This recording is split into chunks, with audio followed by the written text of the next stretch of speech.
just the love of the open road that gets trucker Clyde Davis going. Sometimes I get in the spirit, I be rocking and preaching and praising the Lord. It's his gospel music. A little Aretha Franklin, Amazing Grace. And when he's passing through the Sooner State, it's smooth sailing. We like coming through Oklahoma, we ain't got to deal with them. He's talking about inspectors at weigh stations.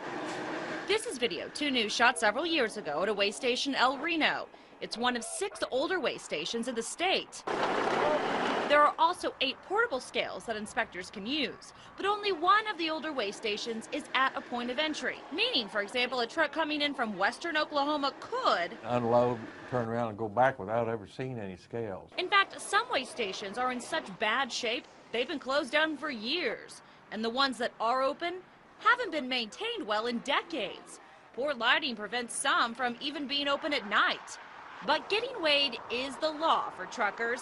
If a truck is overweight, they would wear out the roadway prematurely, and so the investment we've made would not have the useful life that it should have. 4 years ago, the Oklahoma Corporation Commission started collecting funds for a fix to build 8 new weigh stations at points of entry in the state and 1 portable station.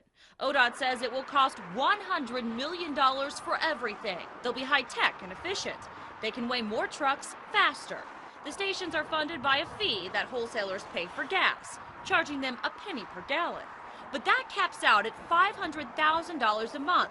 And ODOT says it's not enough. The funding commitment that's put forth today is not going to fund all 9 locations. In fact, the fund caps out at $51 million. That's just half of the money needed for all of the weigh stations. ODOT says they've been telling lawmakers for years that they need more money. This session, one lawmaker claimed he had a fix.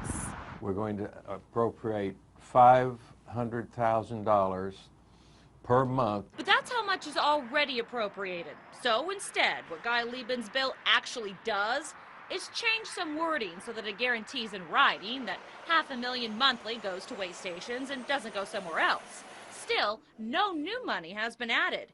And that means getting all 9 weigh stations, which will take a while. As for funding weigh stations further down the road, anything possible, but let's do just one step at a time. This is such a step in the right direction that, we'll see how it works. Some progress is being made. This new weigh station near the Kansas border off of I-35 just opened up at the end of April. Another one near the Texas border off of I-40 is set to open in a couple of months. But there are only 2 of the 8 new permanent weigh stations and 1 new portable unit the state has planned to add.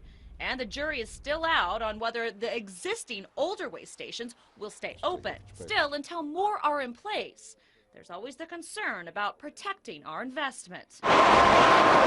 Something Davis says can't be blamed on the truckers. Most truckers, they wouldn't really take heavy load because they know they're going to get stopped if they go through a weigh station. But right now, there are just 7 weigh stations in Oklahoma in which that can happen.